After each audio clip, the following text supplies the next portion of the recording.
আসসালামু আলাইকুম। আমি আফরোজা রেনিস, আফরোজাস কিচেনে আপনাদের সবাইকে স্বাগত জানাই। আমার আজকের রেসিপি লেয়ার মুরগি অল্প মশলা দিয়ে কিভাবে ভুনা করা যায়।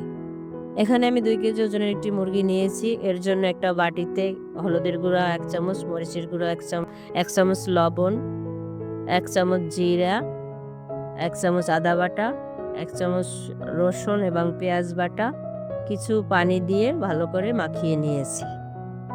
এভাবে মাখিয়ে নিলে বাটা মসলার একটা স্বাদ আসে এবং তেলে পোড়ার ভয় থাকে না।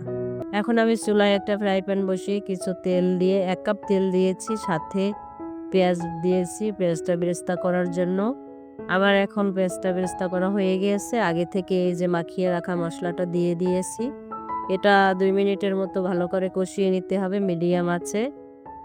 তারপরে দিয়ে দিচ্ছি দারচিনি, এলাচ, লং একসাথে দিয়ে এবং আগে থেকে ধুয়ে রাখা মাংসটা দিয়ে দিয়েছি।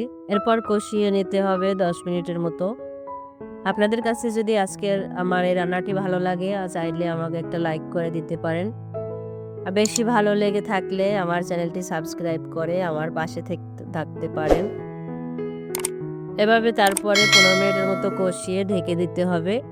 এরপর চাইলে আপনারা প্রেসার কুকারে দিতে পারেন। আমি প্রেসার কুকারে দেই নাই আপনাদের দেখার সুবিধার্থে।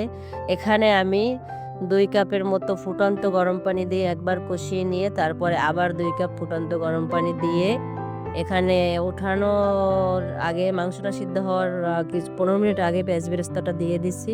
15 মিনিট পরে আমি মাংসটা উঠিয়ে নিয়েছি।